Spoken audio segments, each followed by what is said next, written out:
Hello बच्चों, let's see the question. The question says figure show a hemispherical cell having uniform mass density. The direction of gravitational field intensity at point P will be along. Right? तो यहाँ पर एक hemispherical cell है जिसके अंदर क्या है, uniform mass density है और हमें ग्रेविटेशनल फील्ड इंटेंसिटी की डायरेक्शन बतानी है एट पॉइंट P. वो हमें यहाँ पर बतानी है. चलिए बात कर लेते हैं इस क्वेश्चन के लिए हमारे की कॉन्सेप्ट की. तो हमारा जो की कॉन्सेप्ट यहाँ पर हो जाएगा, दैट की concept will be law of gravitation. Universal law of gravitation जो है उसके बारे में हम यहाँ पर बात करेंगे और उसी के बेसिस पे हम इसको समझेंगे. ठीक है. अब हमें पता है हमारी क्या है, स्फेरिकल सेल. अगर मैं इसको, ये हमारी जो है हेमिस्फेरिकल सेल है, लेकिन अगर मैं स्फेरिकल सेल के बारे में बात करूं तो हमें पता है inside spherical shell at all points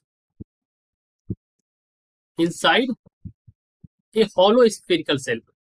हमारी कैसी हो, हॉलो स्फेरिकल सेल हो अगर, तो उसके अंदर सभी पॉइंट पर हमारी जो पोटेंशियल होती है वो हमारी V जो होती है that is constant.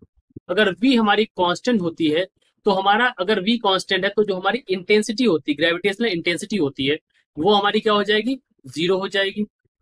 Gravitational intensity that would be zero, क्योंकि अगर V कांस्टेंट है तो हमारी इंटेंसिटी हो जाएगी यहाँ पर जीरो.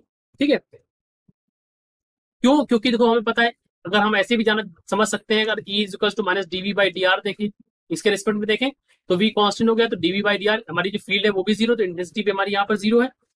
अब देखिए, क्योंकि यहाँ पर ग्रेविटेशनल इंटेंसिटी जीरो है, तो जो हमारा ग्रेविटेशनल फोर्स किसी भी पार्टिकल पर एक्ट करेगा, इस अगर मैं यहाँ पर देखिए हमें हेमिस्फेरिकल सेल दी गई है, फिर अगर मैं इसको पूरा कंप्लीट कर लूं तो यहाँ पर जो फोर्स एक्ट करेगा किसी भी पार्टिकल किसी भी पॉइंट पर, मान लीजिए किसी, ये मैंने पॉइंट ए मान लिया, तो ए पर जो फोर्स लगेगा तो that is the force acting on a जो होगा यहाँ पर, दैट विल बी सिमेट्रिकल, यानी कि सिमेट्रिकली प्लेस्ड होगा. सिमेट्रिकली प्लेस्ड, ये हमारा होगा फोर्स. ठीक है. ग्रेविटेशनल फोर्स यानी कि force acting at point A will be symmetrically placed. ये बात आप समझ गए. अगर हमने क्या किया, जैसा क्वेश्चन में बोला गया है, हमने क्या किया, इस अपर सरफेस को यहां से हटा दिया, तो हमारे पास सिर्फ बचा है लोअर हेमिस्फेरिकल सेल. तो यहां पर अगर मैं इस तरह से लोअर एक हेमिस्फेरिकल सेल, मेरे पास इतना हिस्सा बचा हुआ है, दिस मच ओनली, और यहां पर पी पॉइंट पर अगर मैं बात करूं तो ऐसे जो हमारा फोर्स लगता है वो अपवर्ड और डाउनवर्ड लगता है, लेकिन अगर मैंने पी पॉइंट पर बात कर ली है सिर्फ, तो यहाँ पर क्या हो जाएगा, यहाँ पर सिर्फ इस तरफ फोर्स एक्ट करेगा. ऐसे भी समझ सकते हैं, देखिए यहाँ पर ऐसे ही अपवर्ड फोर्स और डाउनवर्ड फोर्स से लग रहा होता है. ठीक है.